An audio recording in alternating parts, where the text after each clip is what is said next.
Captain America Civil War is one of the fan-favorite MCU films. For its great villain, interesting conflict, and the ideas of heroes fighting each other, it has a lot to love.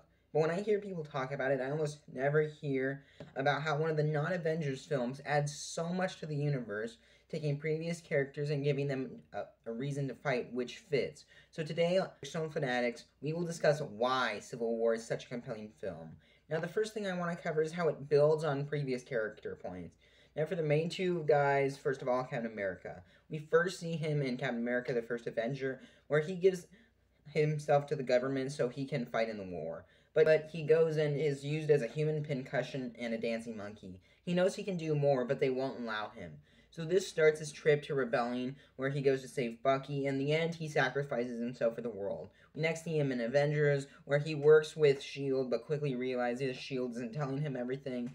He finds it hard for these organizations to work with them because they don't seem to trust him and is holding back things and being secretive. This leads to Winter Soldier, where we see him getting lied to over and over, and thanks to all these secrets, it gives Hydra a perfect place to hide until the end where it devours S.H.I.E.L.D.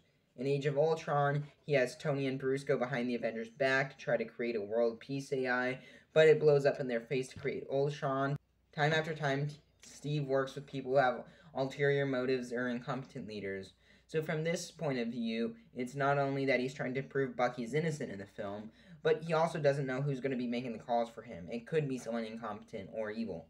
But in Iron Man, he's lost his parents as a child, saw the horror of what his weapons can do, saw a massive alien army that could attack at any point, people who can take a serum and get superpowers multiple times, and so much more. He feels like he needs to protect the world and make up for his mistakes in Stark Industries, and just also because what he's seen out there. He's lived in fear all throughout Iron Man 3 because he saw Thanos' army, and he needed to try to protect Earth. This is one of the many inspirations for Ultron, which was the vision, and also the vision of the dead Avengers in Age of Ultron. Ultron was literally his vision for world peace.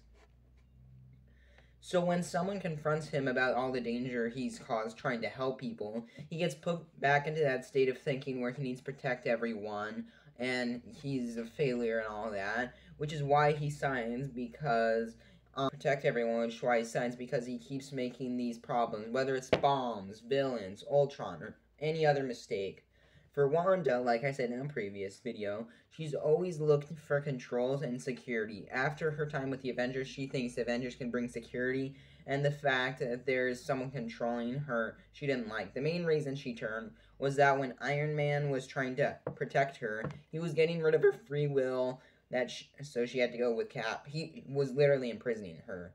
Vision is an AI which, instead of Ultron, is fond of humans. Although he doesn't think they're perfect, he believes in them, so of course he trusts the Accords, because he has no reason to be distrustful, and two, it just seems like the right thing to do to him. Now, I think Black Widow and Hawkeye should be switched. Black Widow has done horrible stuff for governments, whether it was her work in the Red Room, Sarkov's daughter, what she saw in the Winter Soldier, anything else that she did for them by the end. And Hawkeye's a family man who knows being enemy of the UN isn't going to be good for his family, but still does it. He was literally in retirement. He isn't a superhuman, so he doesn't need a sign, and he could just stay in retirement. The others are fine. I think Spider-Man and Ant-Man might have switched if they had more information on the Accords. Like, I don't think Scott would really try to do it if he knew it might endanger Cassie and Hope, but yeah. Next thing I want to discuss is the conflict. In this film, the conflict started by what you'd normally see as a successful mission, with the villain defeated and everyone being okay, but Wanda loses control of her powers, and not only blows up a building, but one with civilians inside. Then the government, who's been wanting more control over the Avengers since the World Council in Avengers in 2012, uses this to push a smear campaign, showing all the things that have been destroyed, yet not showing the things that have been saved. So then Sokovia Accords are drafted, trying to control all superpowered individuals. And Baron Zemo, being the mastermind he is, uses this opportunity to try to tear the Avengers apart. He plants seeds of mistrust, uses a time when tensions are high to divide and conquer. In the branding for the movie, we see a slogan that says, "Divided we fall." It is exactly what Zemo does, whether it's the bombing at the UN, giving an incentive for Black Panther to come, putting Bucky in the spotlight, giving us reason for Steve to go against the Accords, revealing details about Tony's parents. He uses the Avengers to destroy one another, which is a brilliant move. I feel like if it was just the Accords and no Zemo, the Avengers could have united together, but it's because of Zemo. He gives them reasons to go behind each other's back, and since they're not together, cause them to fight each other. It's just a really interesting idea. The divide is also just built off personality flags we have seen in the past movies and rewards the audience for staying tuned. You can see the past movies and each decision that is spoiling this divide that we have seen come just through these few defining events by Zemo.